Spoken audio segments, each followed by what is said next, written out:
కొండలు పిండవుతున్నాయి. చారిత్రక ఆనవాళ్లు చెరిగిపోతున్నాయి.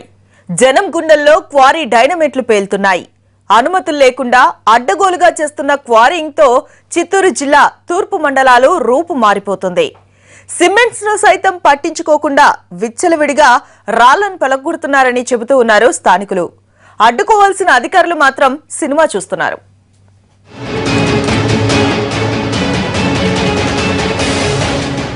ముక్కుకొండ ముక్కలు ముక్కలవుతోంది. దొంగల బండను గజ దొంగలు పబ్లిక్ గానే కొల్లగొడుతున్నారు.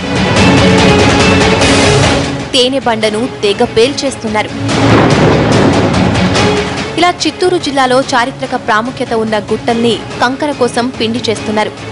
ఒకప్పుడు పచ్చని చెట్లు కొండలతో ఆహ్లాదకరంగా ఉండే తూర్పు మండలాల్లో ఇప్పుడు ఎటు చూసినా కంకర క్వారీలే కనిపిస్తున్నాయి. ఇందులో చాలా వరకు అక్రమ మైనింగే. 10 ఎకరాలకు పర్మిషన్ తీసుకుని 100 ఎకరాల్లో క్వారీయింగ్ చేస్తున్నారు వ్యాపారులు. రాత్రి పగలు తేడా లేకుండా పేలుళ్లు జరుగుతున్నాయి.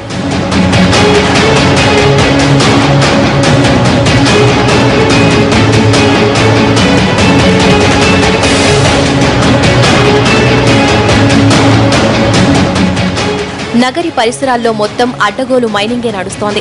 ముక్కుకొండ, పాండురాజుగుట్ట వంటివన్నీ క్రమంగా కనుమరుగవుతున్నాయి. వనవాస కాలంలో పాండవులు పాండురాజుగుట్టలో కొన్నాళ్లు ఉన్నారన్నది స్థానికుల నమ్మకం.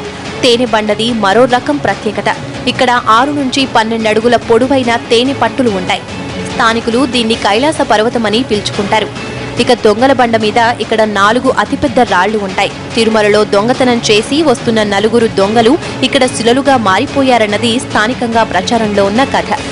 ఈ కథలు నమ్మకాల సంగతి ఎలా ఉన్నా ప్రకృతి సంపద పరాధీనమవుతోంది. ఒకచోట అనుమతి తీసుకుని 10 చోట్ల రాళ్లు పగలగొడుతూ ప్రభుత్వ ఖజానాకు గండి కొడుతున్నారు అక్రమ వ్యాపారులు.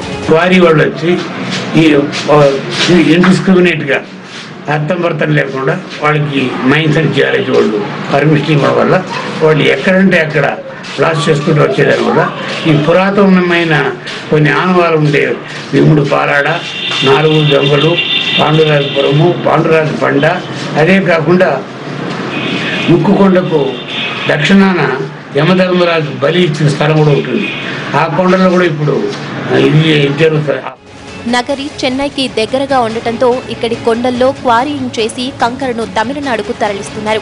వయా చెన్నై, పోర్ట్, గల్ఫ్ దేశాలకు పంపుతున్నారు. ఆ లాభాలకు అలవాటు పడ్డ వ్యాపారులు అధికారులను ఎలాగోలా మేనేజ్ చేసి అక్రమ వ్యాపారాన్ని యథేచ్ఛగా కొనసాగిస్తున్నారు. 15 క్వారీలు రేయింబవళ్లు పనిచేస్తున్నాయి. పేలుళ్ల శబ్దాలు, ప్రకంపనలతో స్థానికుల బాధల గురించైతే చెప్పనక్కర్లేదు.